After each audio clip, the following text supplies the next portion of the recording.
How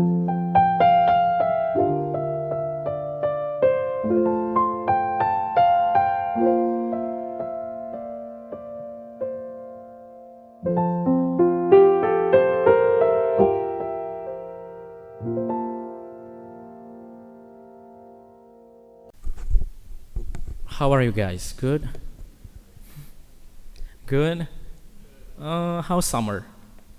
Good. Okay. Where have you been with family so far? Any going somewhere with family during summer or just at home? Did you enjoy your summer? Yeah. Did you help your dad? Yeah. Did you help mom and dad? Dear brothers and sisters, my dear friends, how many times have you been bored or stressed?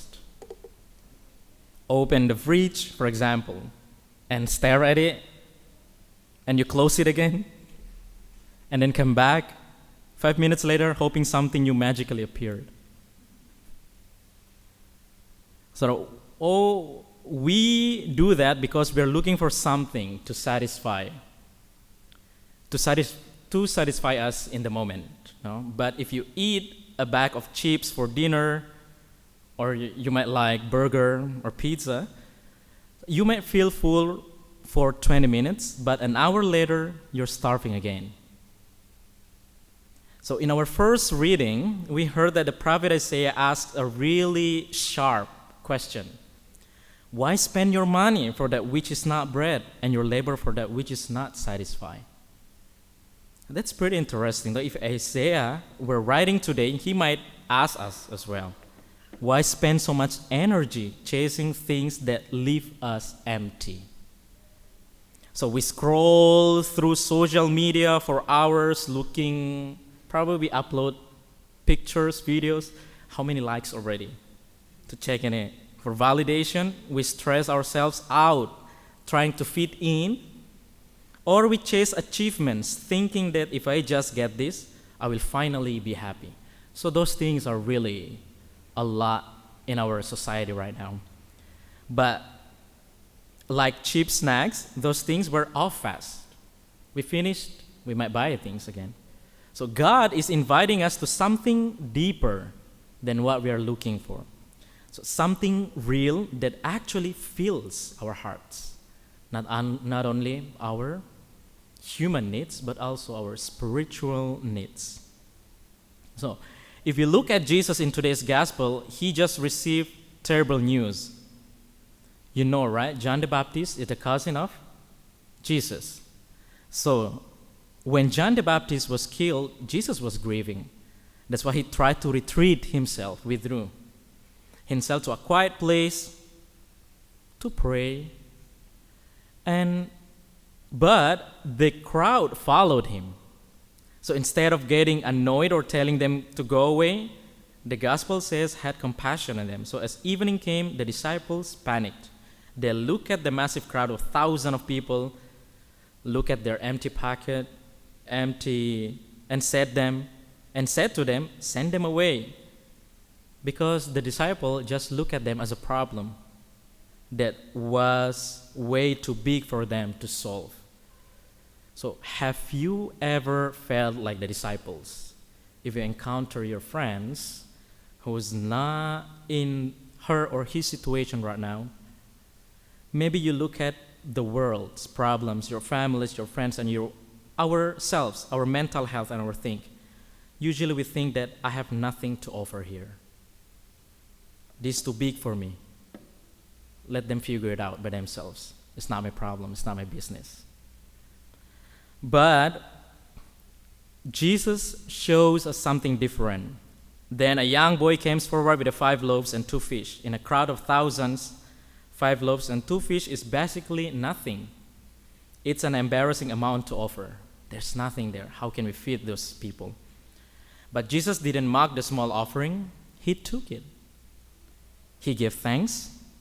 He broke it and gave it back to the disciples to distribute.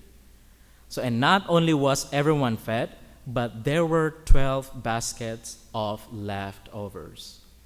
So here's the secret of the gospel for us today, for you guys.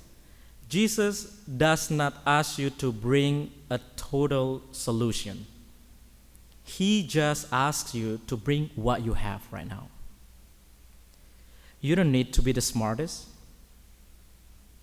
You don't need to be most popular. Or have your whole life figured out. But you just need to bring your 5 loaves and 2 fish, your small acts of kindness, your honest prayers, your willingness to show up every Sunday, and to care for a friend who is struggling. When you place your small that we think it's nothing into the hands of Jesus, believe me, He will multiply it into something extraordinary. So something we hold back from giving our lives to God because we think that we are not good enough or that our mistakes make us unworthy. That's why St. Paul's word to the Romans in our second reading are so important today. What will separate us from the love of Christ? Nothing, guys. Will hardship or distress or persecution or famine? No. In all these things, we are more than conquerors through Him who loved us. So neither your worst mistake, nor your deepest anxieties, nor the opinions of others can ever cut you off from God's love. You are beautiful, you are handsome, just the way you are. It's like the saying of Bruno Mars, right? You know it, just the way you are.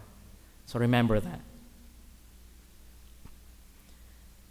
And you don't have to earn it. And you cannot lose it too. So dear brothers and sisters, my dear friends, today as we prepare for the Eucharist, let us inviting Jesus into our hearts, because He is alone inviting us to the ultimate feast. The bread we share at the Mass is not just physical food. It is Christ Himself offering us the grace that truly satisfies our souls. So as the gifts are brought up today, imagine as well each one of you guys placing your life on the altar together with the offering of bread and wine. Bring Him your desires, bring your stress, bring your doubts, bring your goals, bring your thanksgiving, bring your sadness. Bring Him your small acts of service and your desire to make a difference. Just give Him your 5 loaves and 2 fish today and watch what He can do through you. May God bless us now and forever.